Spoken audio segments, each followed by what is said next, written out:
because it's all like raised and bruised. So you're a lumberjack now? Is that I'm a your lumberjack side gig? now. I'm adding it to the resume. It's my intention to have, by the time I die, as many random jobs mastered. Just as like, an aside. Axe, Just so chainsaw, that or somebody bullshit? at my wake has to read it for a full 32 minutes. He was also a lumberjack, an accomplished ice sculptor. Remember that when that happened for 2 weeks? All right. He also was, and just go through the list. Award-winning number 1% podcaster. Talking about putting the audience to sleep. There's a great way. List all your accomplishments. That was another fun way people introduce themselves at this lovely event we've been speaking about. Grotesque. Were any of them lumberjacks? No, nobody was a lumberjack. Whether professionally or just wrong conference. No. I actually formerly was a lumberjack. I up in your neck of the woods in Jersey, cleared out my whole backyard. Beautiful. My high school mascot is a lumberjack. This big bearded dude with a double-bladed axe. We were the Canucks, which is a Canadian slur for mountain men. Why is it? Wait, it's not happening in North Plainfield, New Jersey. What? A Canuck is a lumberjack? It's like a Canadian woodsman. But the Vancouver Canucks, isn't their logo like a fish? No. We got it. You know what? We should talk about business. But I'm going to look this up. Yeah, you look it up. Let's do it. Welcome back to The Ether, the show that disrupts the way you think about running your business. Join me, Brandon, and my co-host, Sean Delaney, the creator of What If, on today's episode. Our goal is to provide context around what we talk about so you have the clarity to cut through the noise and the confidence to grow and run a truly harmonious business. Let's jump in and take the next step to achieving business freedom.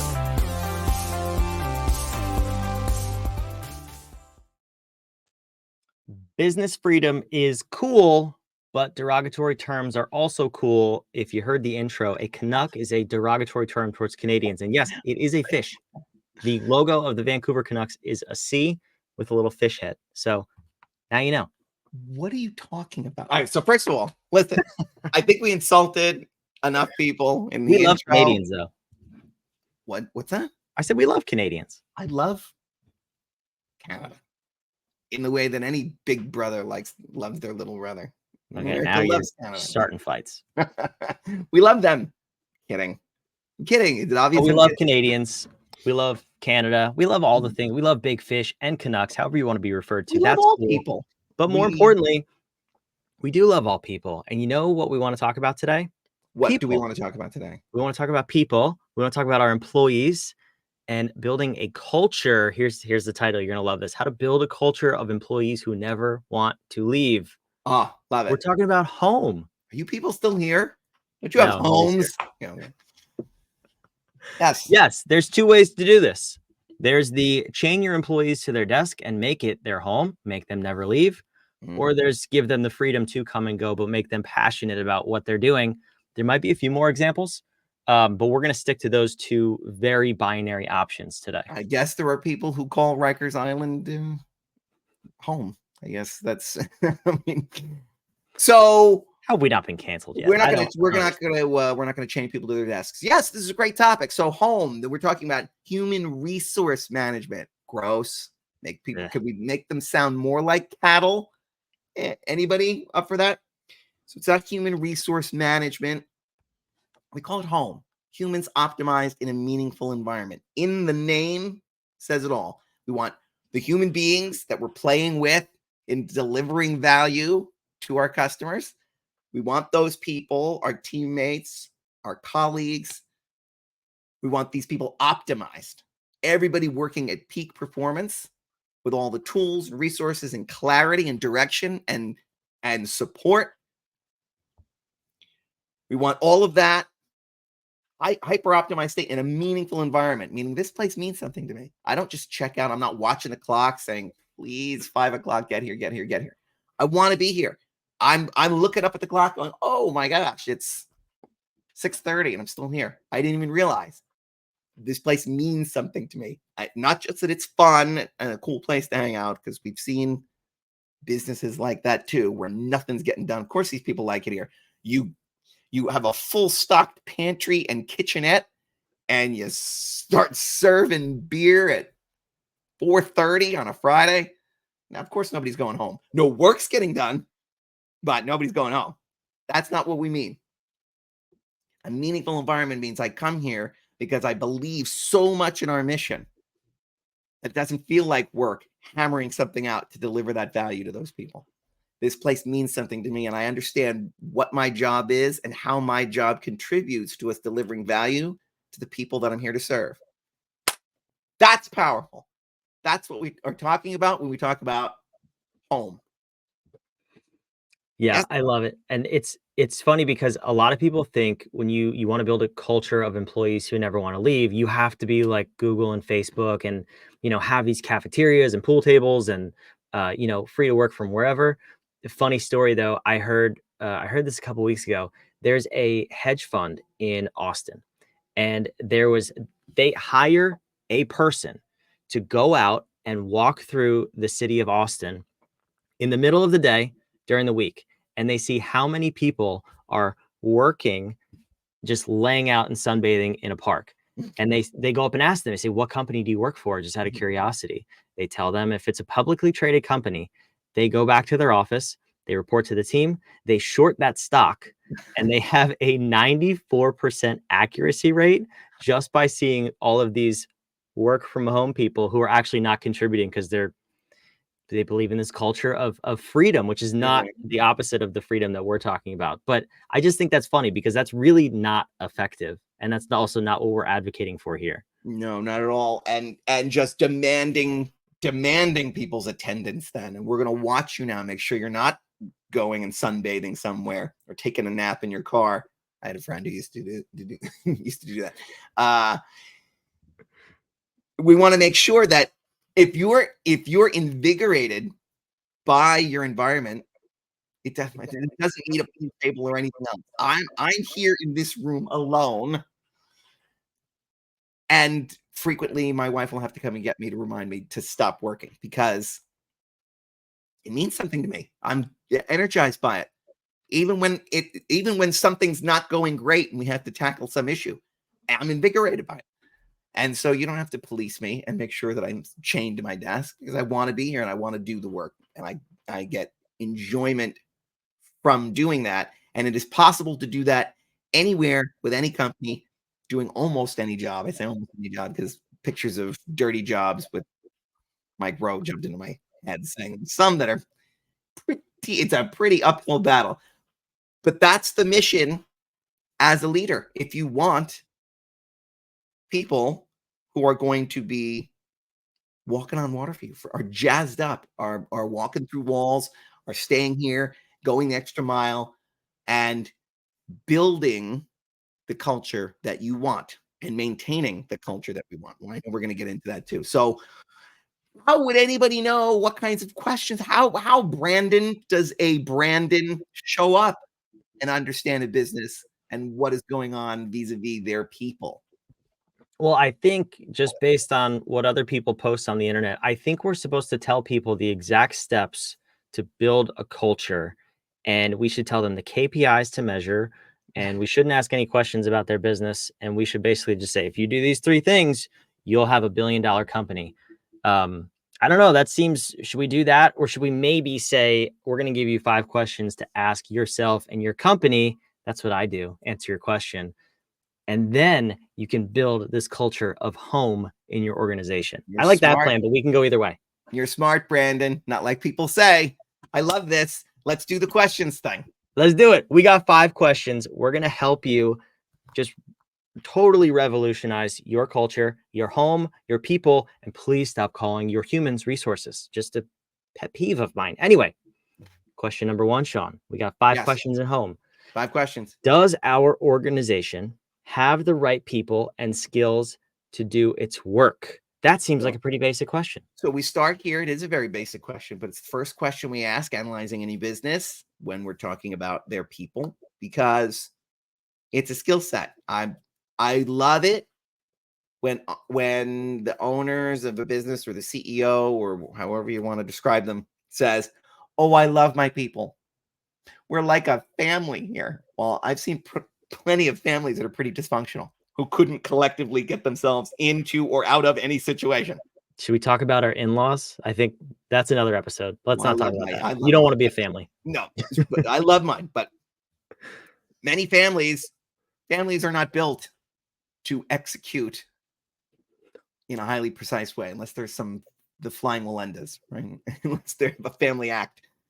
The Partridge Family, okay, they can execute, but we're talking about so when they say I love my people, I love them, okay, but do they have the skills? Well, no, certainly not him. I mean, he's my cousin. I kind of had to hire him because my wife made me. Doesn't count. So I'm looking at right now, do we have the skill set here? Because that can be from your people, or you can outsource it too. So I want to know, to effectuate the mission that you're doing, do we have the skills we need? Because sometimes right off the bat, then the owner will say, you know, like what kind of skills? Yeah, okay, we're not. Or when they have one skill replicated over 20 people. Oh yeah, we're all out of the box thinkers because that's what we love. Okay, so you got 20 out of the box thinkers. Yes. Anybody that can do the other 15 skills that you need in order to deliver on your mission. Yeah, I don't know, but we managed to get there creatively, and we change the process every day, and we're flying by the seat of our pants. But man, we're a great team, and we have each other's back when we all inevitably are falling down and missing the mark. That doesn't sound, it sounds like we're all treading water together, is what that sounds like to me. So You're giving me that's PTSD from a client meeting this week. Stop it. That's enough. Well, so it happens, and we see these patterns, and as soon as we see it, as soon as we get the scores, we go, oh, I know what this conversation is going to be. I know what it is. Because with these 5 questions, we can dial it in pretty close. And now you have these questions, people listening at home. So what's the next one? Question number 2. Does our culture drive behaviors that match our core values? A lot in there. A lot in there. We always start with core values. For anybody who's listened to us at any length of time, it always comes up. So here we're trying to get at, I'm not asking if you like the culture. And I'm not asking about culture independent of results. So, or a culture misaligned with the core values. We see this far too frequently too, where people say, yeah, my core values are honesty and teamwork, and then they go through it.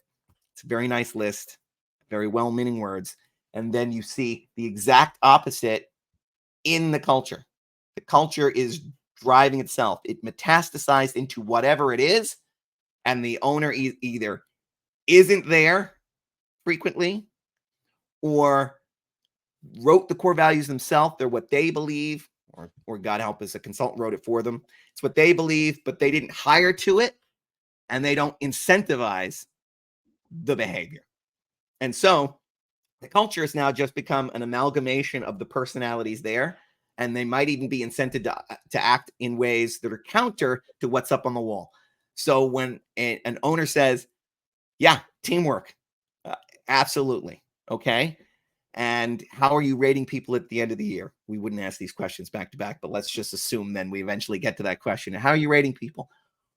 Oh, we've got some KPIs, and then the top 2 people on the team get this bonus, and then the next several get this bonus, and then these people, they don't get anything because they didn't hit it. And we're accountability. Whoa, wait. So you're telling me that Brandon has been incentivized in this teamwork with this esprit de corps? He's incentivized to cut me out at the knees on these projects as we work together as a team.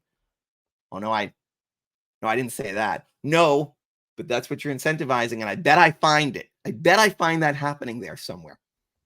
And then what happens is, because that's not being policed, people see Brandon always getting the best bonus, and they do one of 2 things.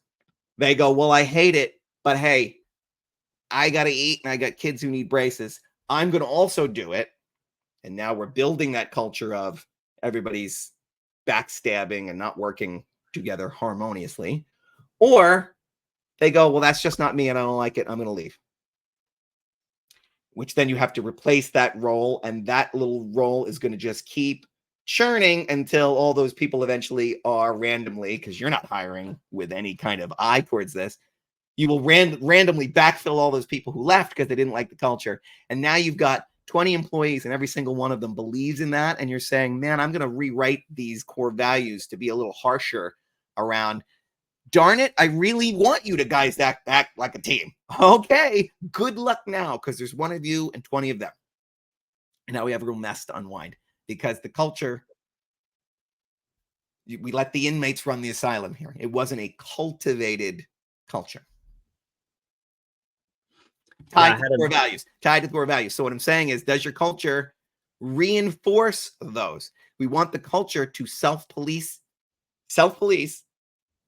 and people self-select out. We want that kind of esprit de corps where it's tied to the core values, which you set, that are in harmony with your mission and your vision and the constituents that you're trying to serve. Makes sense? Yes, it does. Question number 3. Question number 3. Question number C. Oh, you're hurting me with this. Anyway, do we regularly survey our employees to determine employee satisfaction? Oh, our people love us here. Do they? Yes. We hire lots of them. Why? Because they're leaving all the time. Why did they leave? I don't know. Oh, we just had this one recently where they said, why? That's not why people are leaving.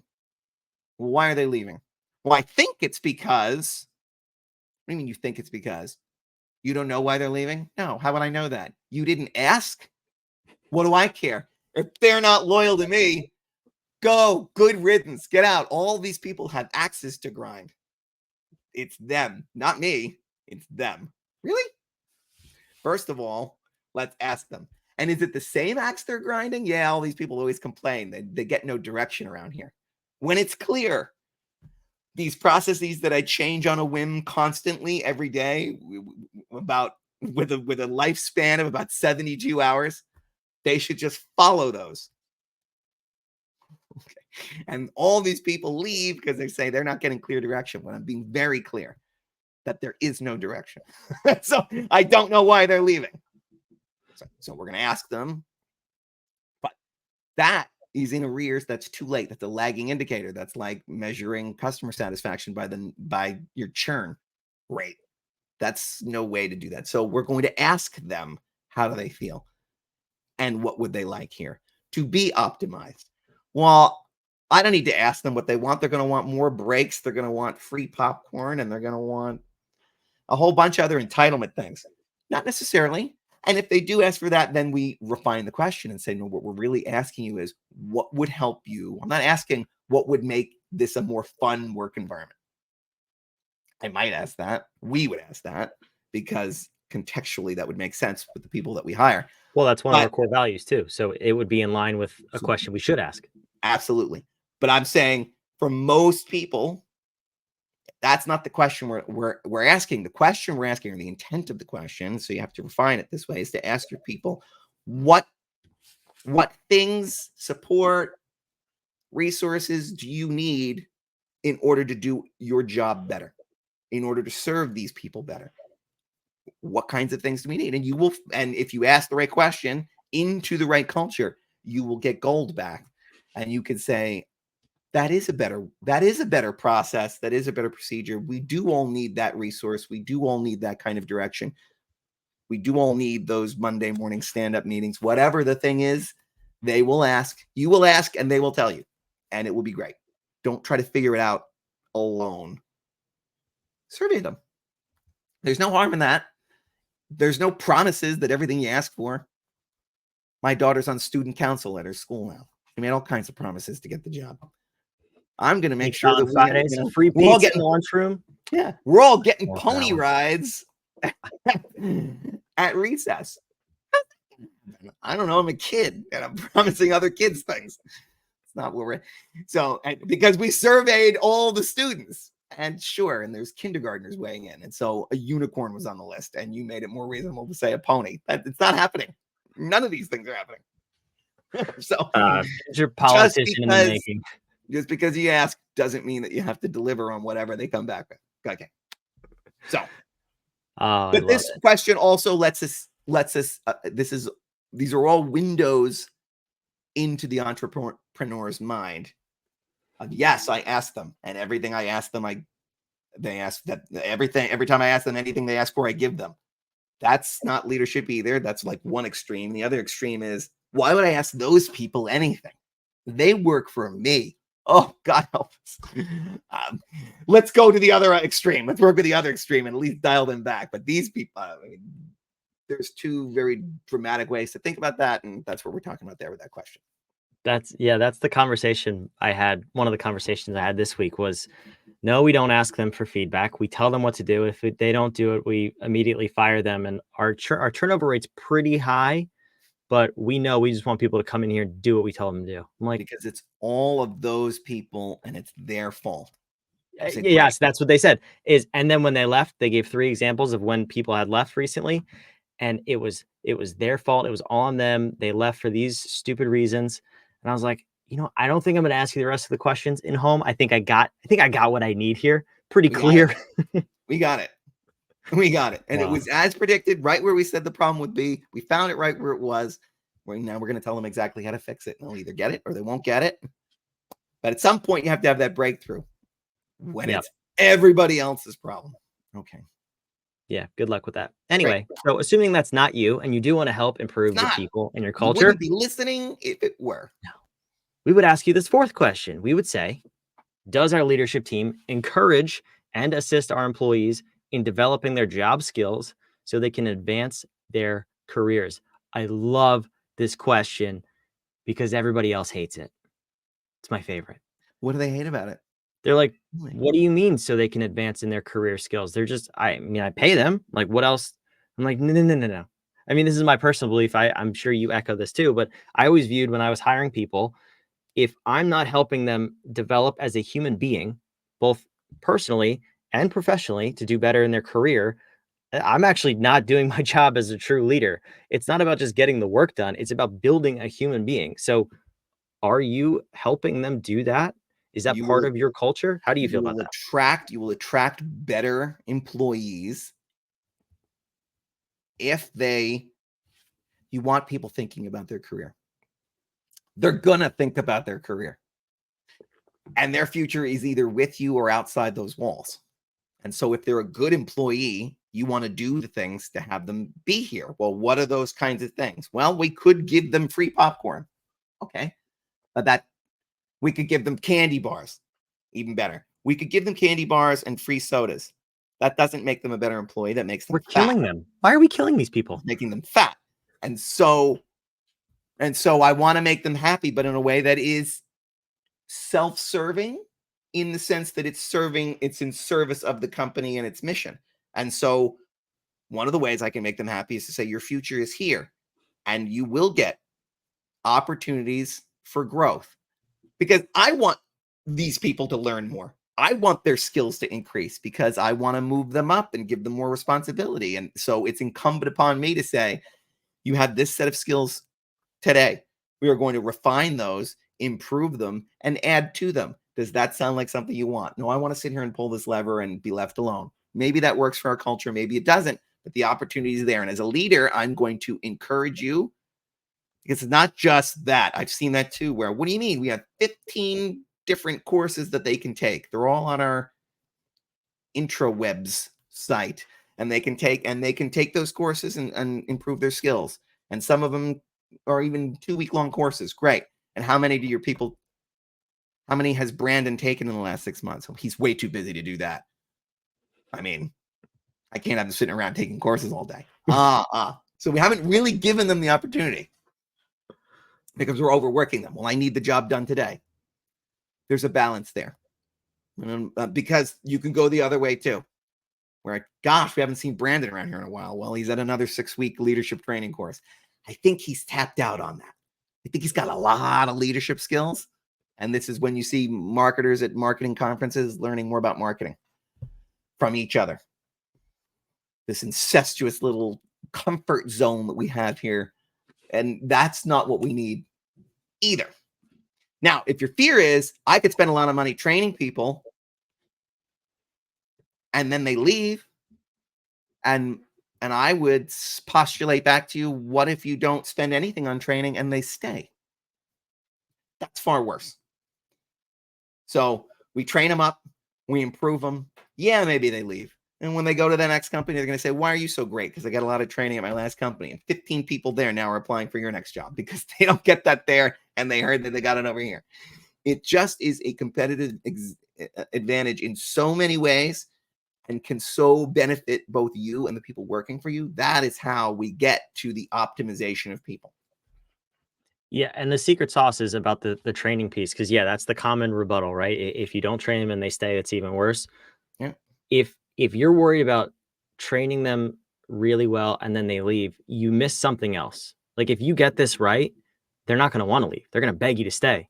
They're going to say, look, what is it going to take? In some cases, if you get this really, really right, hey, I know the company's suffering right now. I could take a short-term pay cut. Like, that is the extent that we should be focused on developing our employees, because they know if they go anywhere else, they're not going to get the training. They're not going to get support. They're not going to get the culture, and they will never find this anywhere else. Build that company and continue to overtrain people, because they'll never leave you.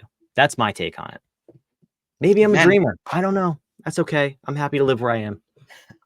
Anyway, question numero 5. Ooh, Spanish. Look at me go. Do our employees know how they... Look at amigo. All right, go ahead. All right. Can't win with this guy. But anyway, we have a 5th question. Do our employees know how the measures they use in their work fit into our organization's overall measures of improvement? Kind of seems like that second question. No, sorry. One of the questions we mentioned earlier about saying, are we measuring to just KPIs or towards our core values? I see this fitting in and kind of tying that together. And it ties into the change management, continuous improvement kind of culture that we're trying to build, that good enough is not good enough, and that we're looking to improve things. And so we could have asked, so this is getting to what we're really trying to get to here, because it's not just the measures of the business. It is, how does my job not just effectuate the mission, but how does it touch those different measures and the ones that will continue get us to continue to grow? So this is trying to push KPIs and incentivizing employees to behave in the right ways, but tying it also to a cultural mindset of, we're going to act such that we can improve on everything that's here. And so it's a more complex question, because we're really plumbing the depths of understanding here around how human performance and KPIs and culture and change management, adaptability, and moving in a progression so that we can meet our grand vision. It's like 5 of the disciplines all come together in this one question. And while it's not apparent that it's that complex in the asking of it, the answers always are fertile ground for us to probe and plumb the depths of that, because this takes us into those discussions in those 5 different areas. And so that's why it's the last one, because it's a branching off point to some of the other disciplines. Absolutely. So there you have it. You have the 5 questions you need to start building, rebuilding, improving, wherever you're at on that continuum, your culture, creating employees that want to stay in your company, that would do anything to stay in your company. That's the whole goal. I'm a dreamer. I believe that you can create an organization like this. We've both seen it done on a number of occasions. We've done it. Beautiful. And remember that when you're thinking about these questions, that the power of them comes really when they're embedded in the rest of the questions on our business architecture diagnostic. So you take the whole thing, it takes less than 10 minutes, and then you'll have clarity as to where are the biggest holes and therefore the biggest potential for leverage in the 10 disciplines that your business is running, whether you know it or not, because you are in the world doing business, delivering value in a value exchange with other human beings. Whether you think of your business as that or not, it is that, undeniably so. And so these 10 disciplines are at play. And now you know where your biggest opportunities for change are. If you take this diagnostic, you will have then clarity. And clarity is the gateway to harmony. So there you go. There it is. It's on the screen. It's in the show notes, whatif.com. You get a copy of the 5 questions we asked today, along with the 45 other questions that you want to ask to make sure you know where your business is and get it to where you want it to go. Guess what we're talking about next week, Sean? What are we talking about next week? Inspiration. So we talked about our people, and then we kind of hinted at, oh, the people are the problem, right? Well, maybe it's you as the leader that might be the problem. So we're going to talk about inspiration. We're looking in the mirror. We're looking in the mirror next week. I love inspiration. This is what some people call leadership. Leadership implies of one person over another. I'm going to lead those people. But leadership first starts with, especially if you're a solopreneur, but leadership first starts with the leader themselves. If they cannot inspire themselves to do something different, to take action, to do what must be done, to lead the charge, to carry the torch, if they're not willing to do that and they can't find that inside themselves, how can they expect to inspire anyone else? Quite the tease. We'll see you there.